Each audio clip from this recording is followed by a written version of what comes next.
que a gente ainda está permeado pelo entendimento de que a pessoa com deficiência é uma pessoa doente. E como ela é uma pessoa doente, ela não pratica esporte. Então, a raiz do nosso problema está nisso, basicamente. O Programa Esporte Sociedade é um projeto de extensão da Universidade de São Paulo de Ribeirão Preto financiado pelo PUB, que tem como objetivo formar um canal de análise social sobre esporte e interação com o público interessado nesse tema. A entrevistada de hoje é a professora doutora Maria Luísa Tenuri Alves, da Universidade Estadual de Campinas. O entrevistador é o professor doutor Renato Marques, da Universidade de São Paulo.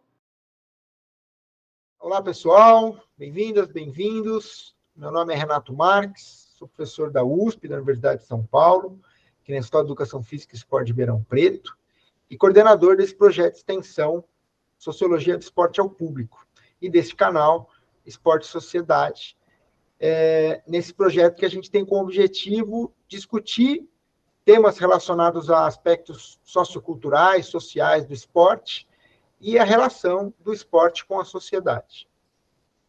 Na entrevista de hoje, a gente recebe a professora Maria Luísa Tenuri Alves, que é professora da Faculdade de Educação Física da Unicamp, da Universidade Estadual de Campinas, aqui no estado de São Paulo.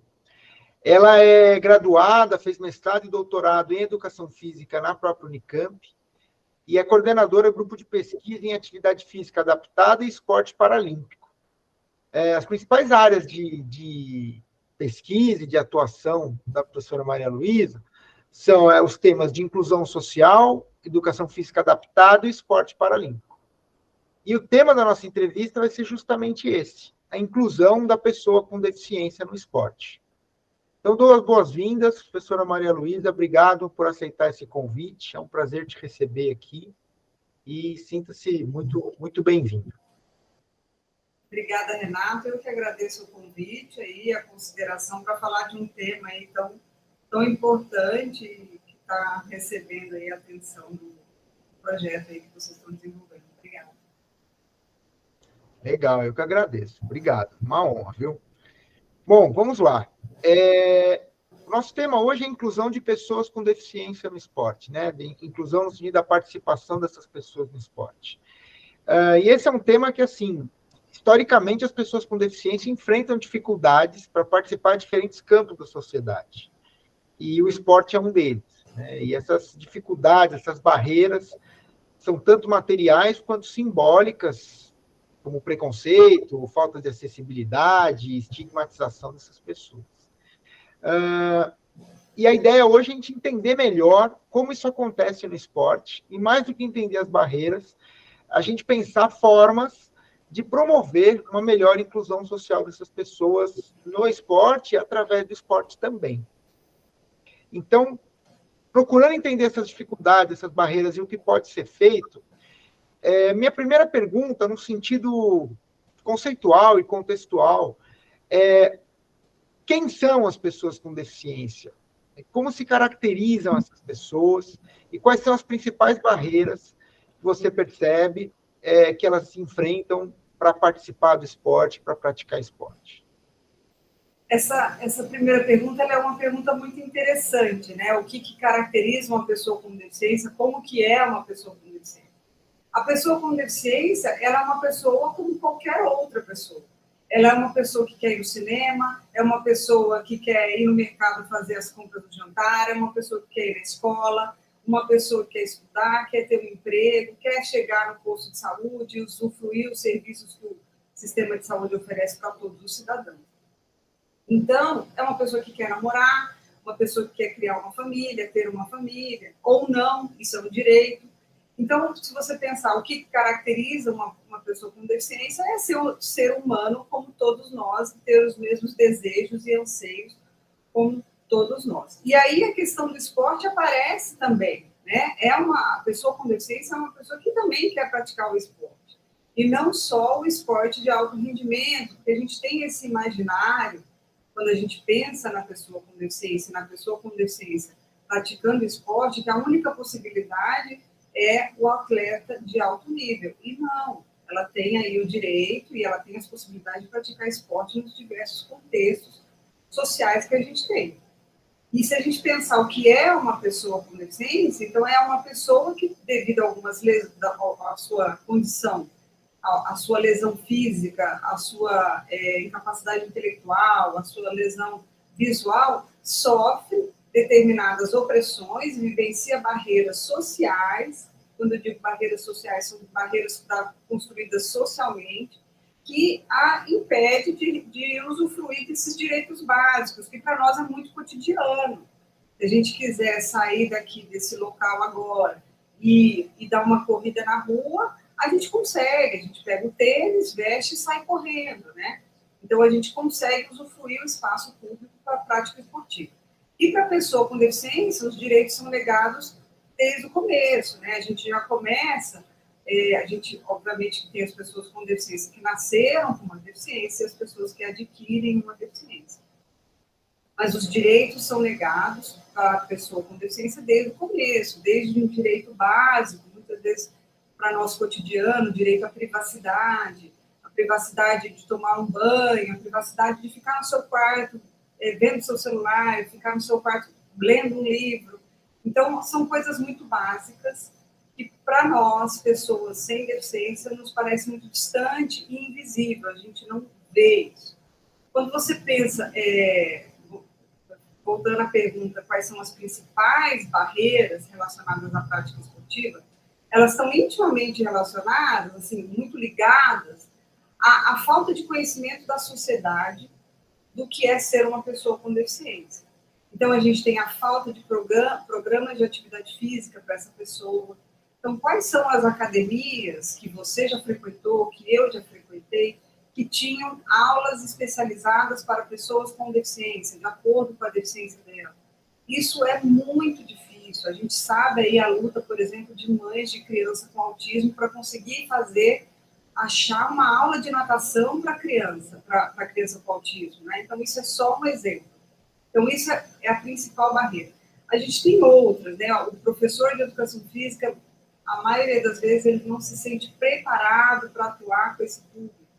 E aí se constrói junto com a falta, o lugar não oferece condições, o profissional não está preparado.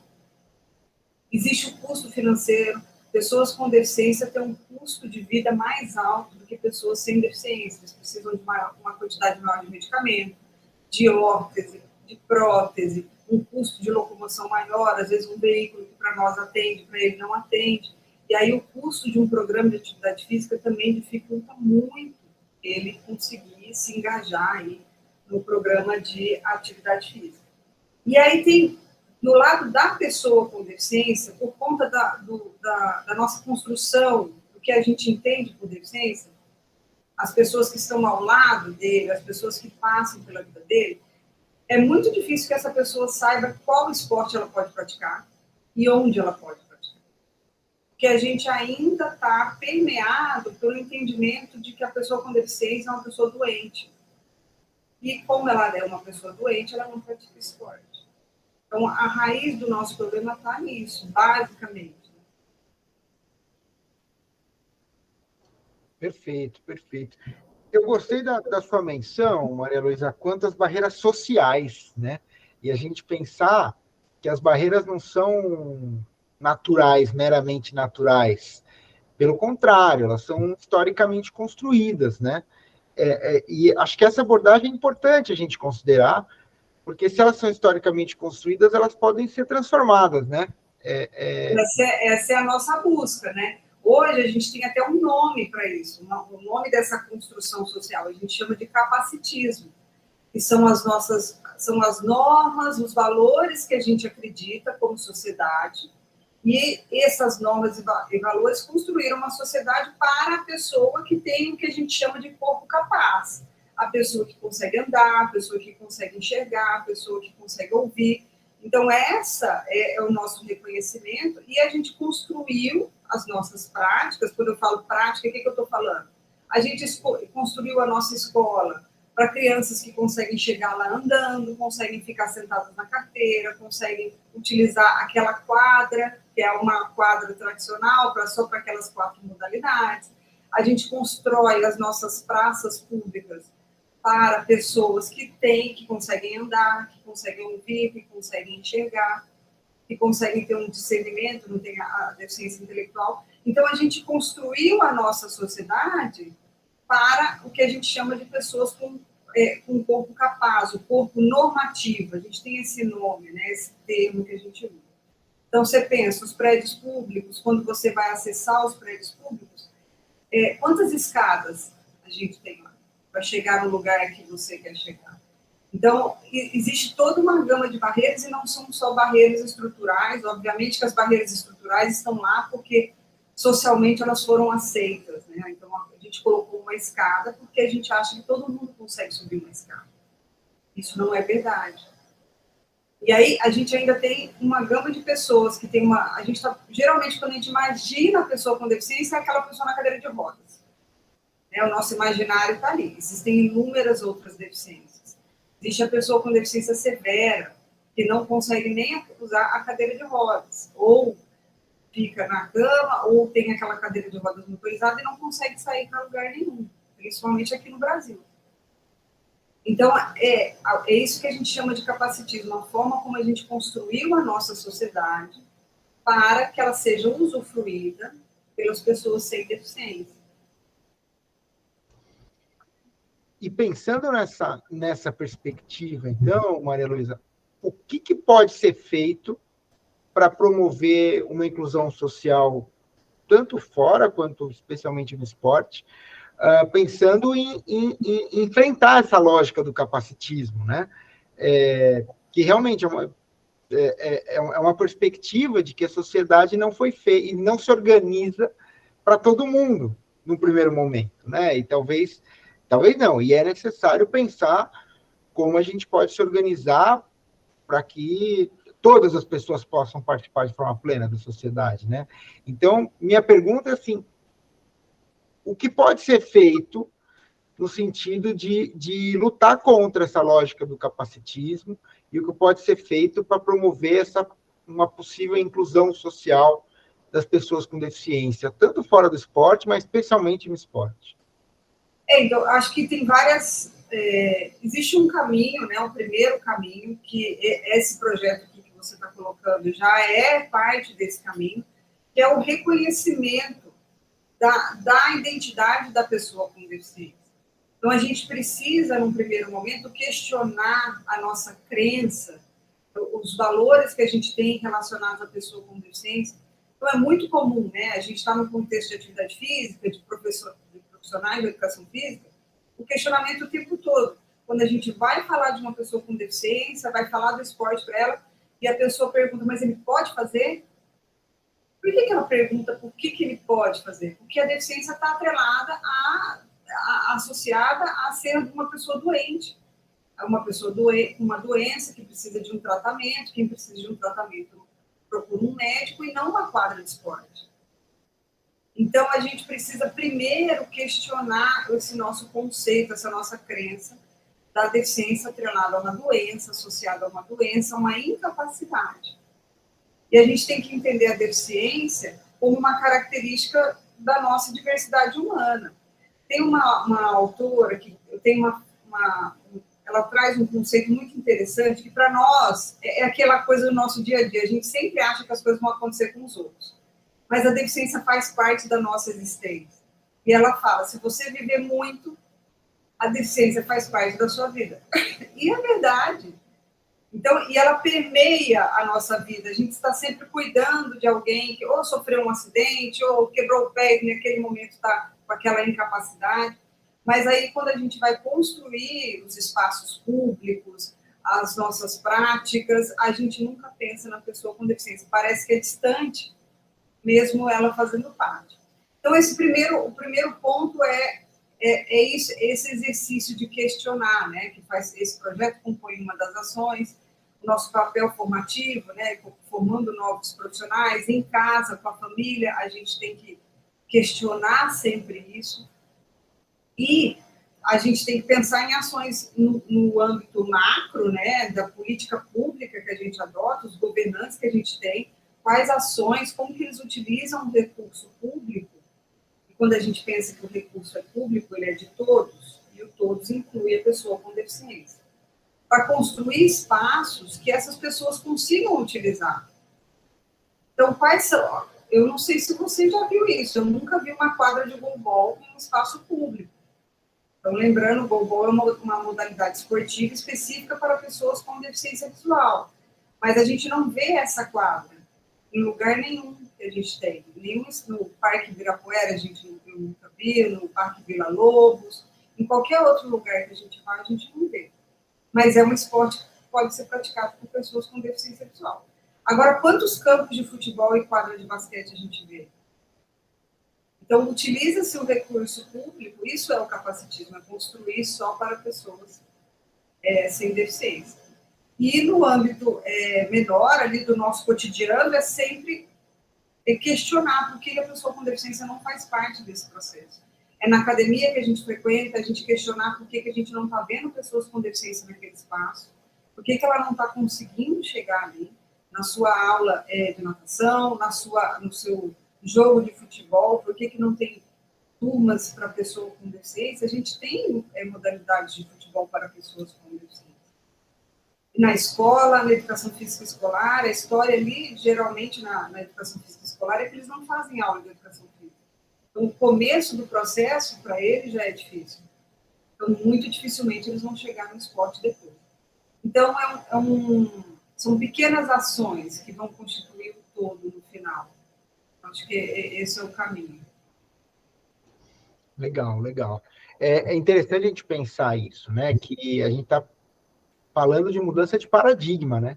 Então, quando você diz que a pessoa com deficiência, lá na primeira resposta, né, é uma pessoa como qualquer outra, e aí nessa última resposta você fala que não são incapacidades necessariamente, mas características dessas pessoas, como qualquer característica que a gente tem, de altura, sei lá, né? Qualquer característica que a gente possa vir a ter, é uma mudança de paradigma, né?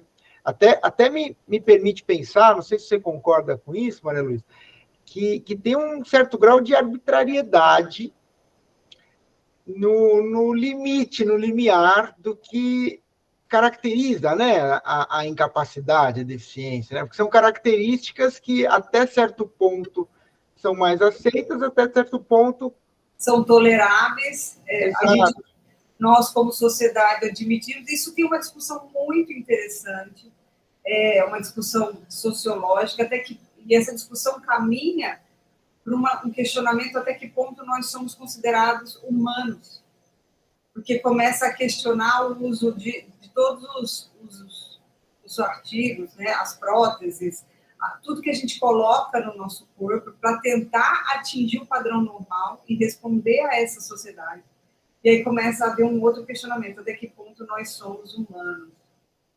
É bem profundo, isso vai longe, assim, né? Então, mas é bem isso que você colocou mesmo, assim. Até um certo ponto a gente tolera, a gente acredita que é o normal. Mas a grande verdade é que o normal não existe, né? A gente tem que trocar essa palavra normal pelo comum. Então, as pessoas sem deficiência podem ser mais comum, mas não é o normal. Mas é longe, essa discussão é longe, vai longe. Mas é muito legal essa ideia, é muito legal, porque o normal é arbitrário, né? É atribuído, qual é a norma, que é a ideia do capacitismo, né? E se a gente caminhar para uma sociedade que questione essa norma e que inclua, de fato, pessoas com as mais diversas, e acho que essa é a palavra que você matou, Maria Luísa, pessoas com diversas características, né? Essas pessoas estarão incluídas, né? Dentro do que é comum, do que não vai causar estranheza, do que não vai causar estigmatização, enfim. Muito legal. O questionamento ele recai sobre o que é normal. Mas esse conceito de normal, a gente sabe que ele é muito antigo. Ele vem de muito longe, ele vem da área médica, da área fisiológica. A gente tem aí, quando você vai no médico, eles perguntam a pressão está 12/8. Isso faz parte, então está normal. Tudo foi construído abaixo da curva normal, que é o que a gente acredita. E o corpo humano também está abaixo dessa curva. Então, do entendimento do que é normal. Então, a gente tem que questionar isso. O que é normal? É normal ou é comum? Entendeu? Continue nos seguindo para a parte 2.